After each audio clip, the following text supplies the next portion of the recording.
Hello, my friends, and welcome again to the show. This is A Conversation. I'm your host, Ryan Campbell. I'm here with my friend, Patrick Koepele. Patrick, you're the executive director for the Tuolumne River Trust here in Tuolumne County. And you do a lot of really important work related to ecology, preserving our watersheds, working in the forests, kind of general environmental activities. Exactly. Can you explain a little bit about, what is the Tuolumne River Trust and what are some of the mission and the goals that you have? Sure. So Tuolumne River Trust has been around since 1981. Mm. San The Francisco. year I was born. Oh, it's a good So, year. was it formed around April? I was, yeah, maybe March. Okay. It sticks out in my mind Okay. before my time. All right. But San Francisco had a proposal to build a whole series of dams on the Tuolumne. Mhm. They already have O'Shaughnessy Dam in Hetch Hetchy Valley, and that is a world famous whitewater run and fishery. And so a group of whitewater enthusiasts and anglers and other river lovers got together and formed the Tuolumne River Trust. And out of that inaugural campaign to protect the river, TRT was successful at securing what's called wild and scenic protection for the river, which is a congressional designation.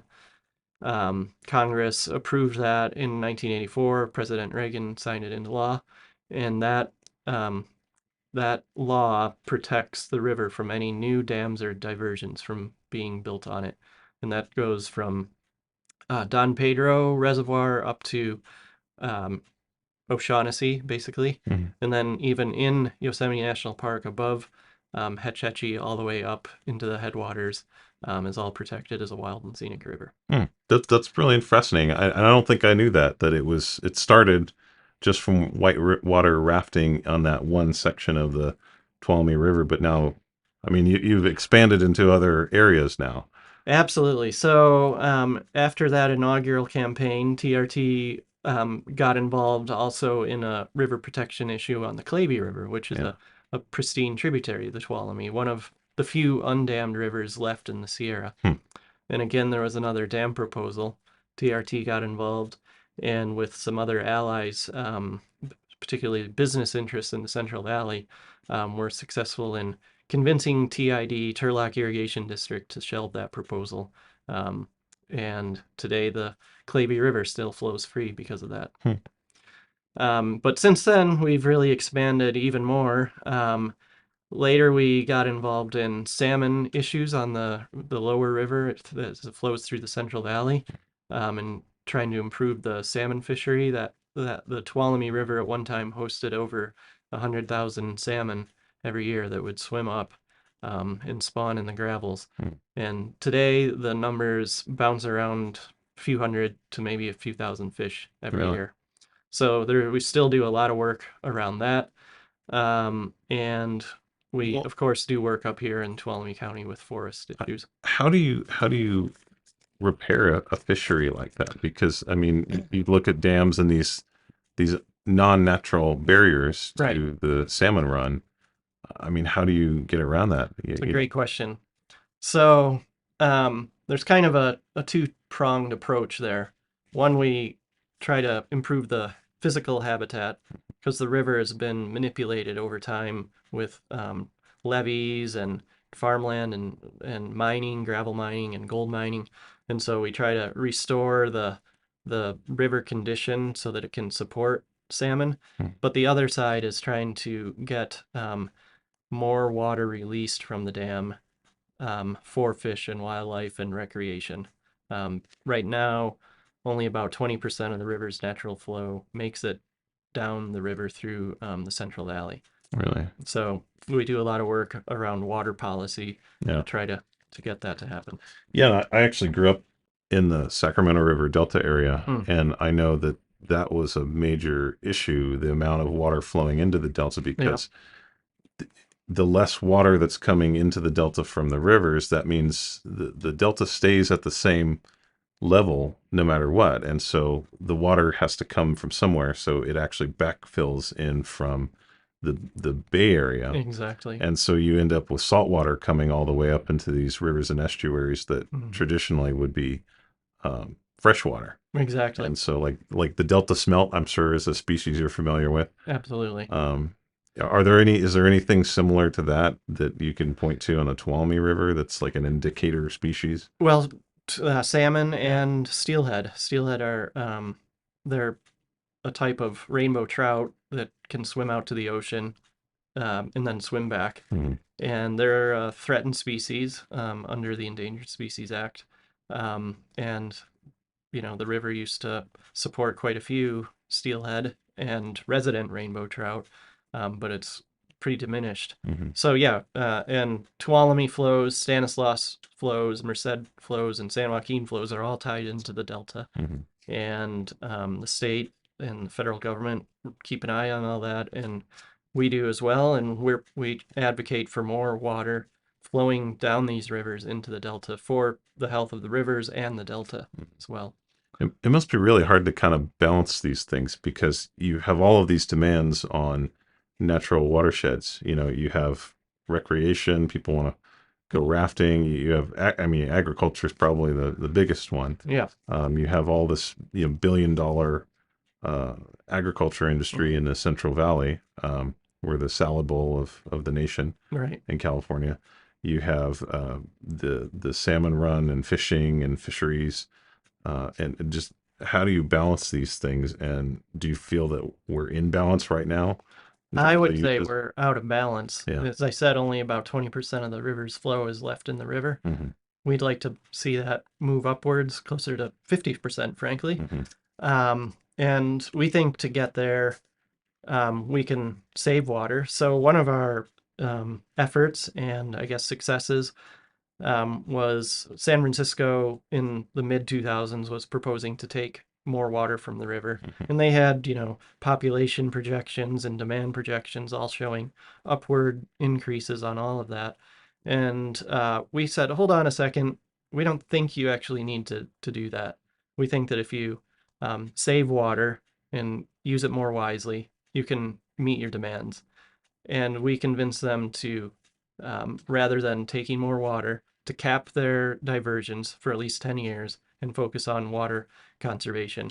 And over that 10-year period, water demand actually dropped by 30% rather than increasing. So they're using less water now than they did. So there are technologies out there, urban, in the agricultural environment. There are, I think, some technologies that haven't been really brought out yet and used wisely. There's groundwater banking. So there are things that we think that could help us get there. Yeah. And you mentioned like the damming of the river, and I'm fairly sure that New Melones is the last The last big dam built in the state. built in California, and that was in the 1980 was when that was finished. Yeah, in the late 1970s, 1980. Where do you see storage? I mean, should because any dam that you build is going to interrupt the natural flow of the water. Yeah. But if you don't have storage in places like this, there's no access to water. You look at Tuolumne County, we're entirely, well, I wouldn't say entirely, but a large portion of the county that uses municipal water is dependent on Pinecrest and Lyons for their water supply. Unless you have your own private well, chances are that's where your water's coming from.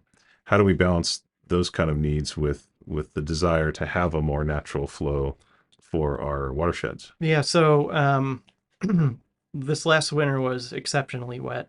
Yeah. And there was an abundance of water that probably some of that water could have been captured and, in our mind, stored in the ground. A lot of the groundwater aquifers in the Central Valley have been overtapped and depleted.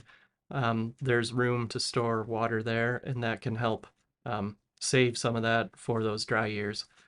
So that's sort of part of the balancing act, as well as improving the way we manage it and deliver it and apply it to fields and use it in our homes as well. Yeah. That groundwater storage is really interesting Mm-hmm. because it's basically like a sponge. You're just pumping the water down into the ground, and the ground just kind of absorbs it, Yeah. and then you pull it back up when you need it. Yep. So that's interesting. Yeah. What are some of the other? So we talked a lot about like watersheds and that kind of thing, which obviously is a big Yeah. part of your job. What are the other projects that um, you're involved with? Well, I want to, of course, get into what we do in Tuolumne County with forests, but Mhm. before we go to that, just mention some more work that we do down in the Central Valley around some of that riverside land. We have been involved in purchasing land and setting it aside for fish, wildlife, and recreation. There was a project that I led called the Dos Rios Ranch acquisition, where we raise money to buy this 1,600-acre ranch right at the confluence, right where the Tuolumne and San Joaquin rivers come together. Hmm. It's called the Dos Rios Ranch. We did it in partnership with another group called River Partners, and they've converted it back from ag fields to riverside forest. And Governor Newsom has made it a plan to make that the next state park. Hmm. So Wow. that's in the latest state budget. That should become a state park hopefully in the next couple of years. It's not going to have full access because there's no facilities there yet, but the plan will be to potentially offer campgrounds and That's great. hiking trails and And things like how that. big was that? 1,600 acres, 1,600. and it's That's got pretty big. 6 miles of river frontage, Yeah. 3 on each river. Wow. So we've done a lot of work in the valley, especially in Modesto, connecting people to their parks. The river flows right through downtown Modesto, but it's really been neglected. It's in a pretty sad state, Yeah. but it could be this amazing resource. So we're trying to build that community connection and build support for parks and the river and so forth. Yeah. Um, and then here in Tuolumne County, we do a lot of work in the National Forest, in the Stanislaus National Forest, with forest restoration and meadow and stream restoration and helping to improve some of the access points and trails and things like that. Yeah. And we got involved in that really heavily. Well, first there was the Clavey campaign in the 90s, but in 2013, of course, we had the rim fire, Yeah. and that kind of changed everything certainly for us in the work that we do. But I think for a lot of people up here, it was very impactful. Yeah. Um, Yeah. The touching on forest restoration. yeah, So I have a very tertiary tangential connection to that. I was involved in the tree mortality program. sure. As you know, we had 130 million trees, ponderosa pines die in the span of about 18 months due to a bark beetle infestation in the 2015, 16 Hmm. years. And just watching how the concept of forest management has changed from that time to now, it's been a complete sea change Yeah. in how the focus is. And here in Tuolumne County, we have two big primary focuses. And you brought up the rimfire. The one that I think most people would think about is fire prevention and protecting communities in the wildland urban area from the effects of these catastrophic wildfires that have become really, really common in this. Right. But the other is to preserve these natural spaces in as uh, natural a state, I guess, as possible for future generations. And those two, a lot of times there's a lot of overlap there with those two interests, but not always. For sure. What are some of the areas where there's kind of a difference of opinion, and where do you, I think what do you kind of look at when you're looking at these projects? here in Tuolumne County, we're pretty fortunate. We have a group called the Yosemite Stanislaus Solutions. Uh-huh. It's a collaborative group. Yeah. It includes people from the forest industry, forest products industry, loggers, and biomass experts. It includes environmental groups like Tuolumne River Trust and others. And we actually have more agreement here than I think you would find in a lot of places. Although that maybe is changing somewhat through the state, but the rimfire, even before the rimfire, YSS as we call it, formed, and the idea was to try to the group could see that there was a real risk of a big fire coming. And this was about 2010. And the hope was to try to get some work done before a big fire came. Unfortunately, we didn't do that, and the rim fire burned 250,000, 57,000 acres. But it really galvanized the group to work together and identify some common ground solutions so that we could prevent another one. So, I think there is a recognition that the health of the forest isn't good for many of the things that we want from it, be it timber for wood products or habitat for wildlife or watershed conditions for water supply. Yeah. And I think there's general agreement. Maybe if you dig into some of the details, people have differences of opinion, but things are so bad that there's a lot of common ground on where we can go Right. and If heal things. if you get to a point where you're fighting over the details, you're in a good spot because Yeah, that means you've solved the big problems, yeah, which is like the fuel loading and that kind of thing. And right. that, And as you say, people move to Tuolumne County because they love the trees, yeah, right? And maybe they love the beauty of them. Maybe they want them as a screen for privacy, but they can be a hazard. So it is yeah, finding a balance. yeah, and that's an area where my views have changed significantly. Yeah, Where I think like most people, you think anytime you see vegetation and trees and thick, forests that you can't hardly see through, you think that's the natural state of right, things. right, But it's not. right. There's something called the experimental forest that kind of illustrates that. And can you kind of describe what that is Yeah, it's and the fascinating. difference between that, what's a natural setting, and what we have in a lot of areas in the Right. county?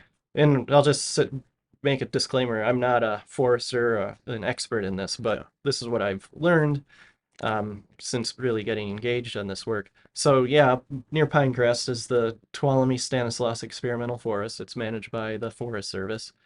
And there's a fellow named Eric Knapp who does some pretty interesting work up there. But the work actually goes way back to the early 1900s when that experimental forest was established. And a Forest Service researcher back there, uh, Duncan, I think was his name, Mm. went through and mapped out every tree as well as logs on the ground. And this guy, Eric Knapp, 10 years ago or so, came back with his crew and resurveyed the forest in the same way. And he could find stumps that are still there that were, trees that were counted by the guy back in the early 1900s. And he could see there are even still some down logs back then that are still on the ground. Hmm. So they mapped it all out and compared the conditions. And so the early 1900s would be maybe not exactly pre-European contact, but more similar than Yeah. now. And the tree densities, the number of trees went from say 20 to 100 trees to now 200 to 400 trees Is that per acre? per acre. Sorry, yeah. Yeah. Which, I think there are a number of researchers who have kind of done that sort of work in Yosemite and other places and seen that type of increase in density. Yeah. And so there are way more trees now than there were back then, Yeah. which has led to some, really explosive conditions. Yeah. But the trees that there are smaller. And that's Yeah. another thing that they found. Yeah, a lot of the trees that we have now are small, they're tightly packed. Yeah. Instead of back then, there would be these, fewer but bigger trees. And a lot of the early accounts from European explorers and John Muir and others talk about being able to easily ride through the forest on horseback Yep. and, see quite a distance. They were pretty open forests, but they were also pretty diverse in they would have openings of trees, they would have clumps and groups of trees, they would have individual trees. It wasn't, sometimes you'll drive through the forest and you'll see you'll go for miles and it'll be like all the same species of tree and they're all the same size and age and height. Whereas back then it was, very It'd be diverse. more diverse. Huh? Yeah. It seems like all of the major projects, like the Master Stewardship Agreement, the SERAL Project, all of these these projects that we're kind of getting noticed for in the county. Tuolumne River Trust is involved in one way or another. Yeah. Can you tell me a little bit about those? Sure. The Yosemite Stanislaus Solutions Collaborative, or YSS, is an amazing group.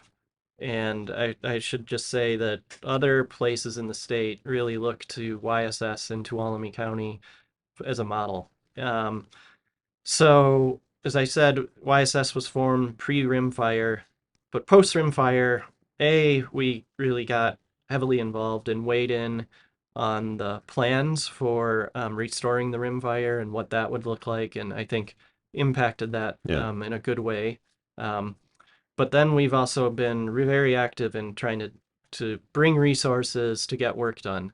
The Forest Service, God bless the Forest Service, they just don't have the resources that they once had, Mm-hmm. and they're thin on staff and just can't do as much work as needed to be done. So we recognized, you know, that we could certainly do our part to bring, especially state funding to help restore things. So, shortly after the rim fire, we discovered that there was this tool that we could work with called a master stewardship agreement. Mm-hmm. And it's, sort of a bureaucratic term, but simply all it does is it allows non-Forest Service entities and organizations to do work on Forest Service land, kind of on behalf of the Forest Service. And so we're lucky to have great county partners. Tuolumne County, YSS is not a formal organization. We don't have IRS status or anything like that.